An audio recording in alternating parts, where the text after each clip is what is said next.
Hi, and thanks for logging on to the Daily DVAR Halacha. And here's a brand new halacha for you. And it's for Monday, the 16th day of February. Here we go.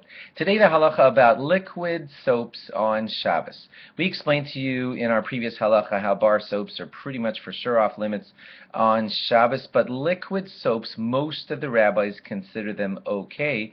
But stay tuned. There's more. Liquid soaps are generally okay because that smoothing out of the bar that we talked about in bar soaps does not apply to liquid soaps. They come out as liquid, they are liquid, and they're generally okay. However, you should just know that Rav Moshe Feinstein Zatzal, who was, of course, the great posek in our previous generation, was against it, and he considered the smearing of the liquid to be a problem, and did not allow the use of liquid soap. And nobody likes to negate the great psak of the great Rav Moshe Feinstein Zatzal.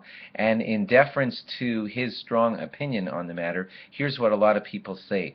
They say, well, Rav Moshe was against liquid soaps, but what if I water down the liquid soap that's in my liquid soap container such that it's very runny and watery even before it comes out, and I save that bottle for my use on Shabbos, and then I know that when it comes out it's watery. I mean, it'll still clean you and everything, but it's watery when it comes out, watery when it's on me, and therefore the smearing is really not happening because it's quite watery.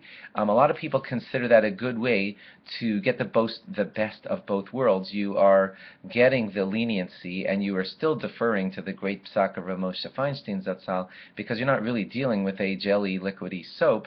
You're dealing with something that's watery, which does clean you, and it's watery in the container, watery in your hands, and it still gets the cleaning done. That's what a lot of rabbis recommend today for our liquid soaps for Shabbos.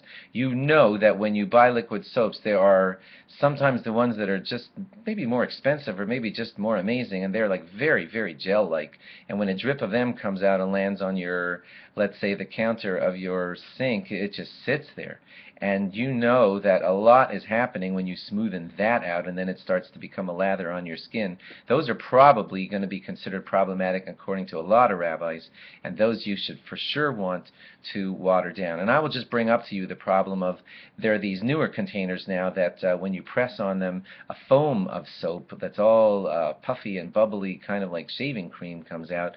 And I've been asking my rabbis, and I'm hearing a lot of them not so pleased with using those kinds. You may want to speak to your rabbi about that too before just deciding that you could use those foam soaps on Shabbos. Who knows? Maybe your rabbi will be lenient on the matter, but there's certainly a lot to consider before you just assume that it's okay. So watch out for those foamy ones, and check with your rabbi on his opinion on that. I've been hearing no from a lot of my rabbis. Thank you for logging on, and log on again tomorrow for more. Bye-bye.